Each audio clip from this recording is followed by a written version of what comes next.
Assalamualaikum warahmatullahi wabarakatuh. Salam Om Swastiastu, Namo Buddhaya, salam kebajikan dan salam sejahtera bagi kita semua. Halo teman-teman, perkenalkan nama saya Nabila Zahra dan saya Sarah Melinda. Di program hari ini kita akan membahas soal satu kasus yang sedang ramai di lingkungan sekitar. Kasus yang akan kita bahas yaitu penganiayaan. Sekarang kami bagi tema bakal sebagai pelaku tertangkap kasus penganiayaan. Apa mungkin ada sedikit Saya warga Bogor dan selama khususnya menghimbau kepada mudah-mudi harus waspada. Saya melakukan penganiayaan, saya menyesali perbuatan saya. Baik Bapak, pertama ya, apa motif Bapak melakukan pengeroyokan terhadap korban?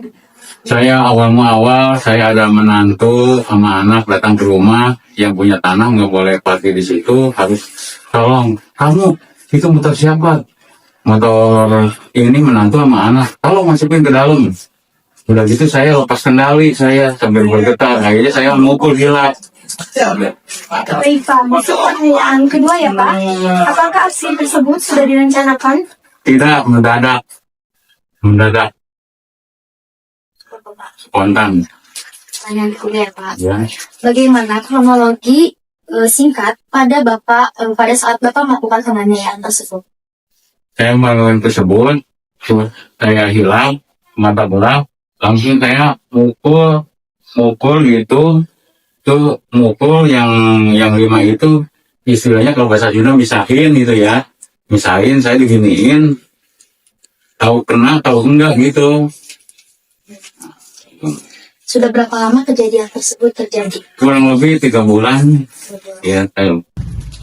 Baik, terima kasih Bapak atas jawaban Bapak. Ya, terima kasih banyak sekali. Dan sekarang kami sudah bersama Bapak Berry selaku narasumber dari anggota Reserse Kepolisian pihak Ciamas. Mungkin Bapak ada sepatah kata?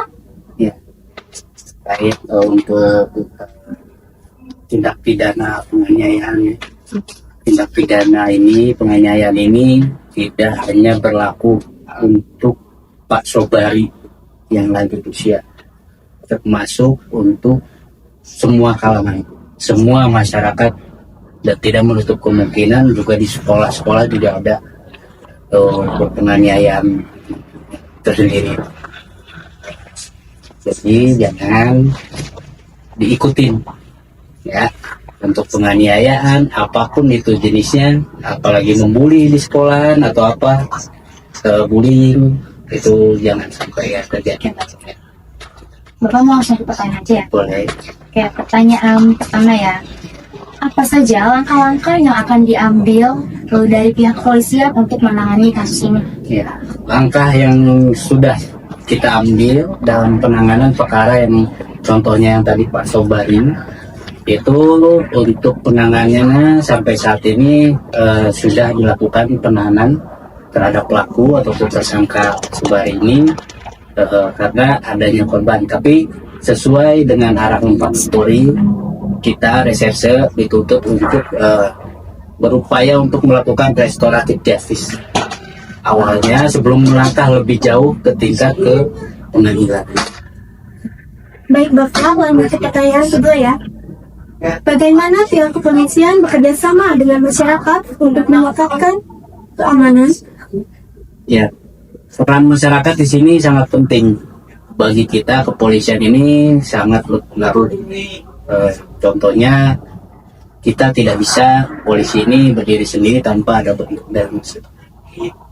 dan alhamdulillah di Kecamatan Ciamas ini untuk masyarakatnya berperan aktif semuanya.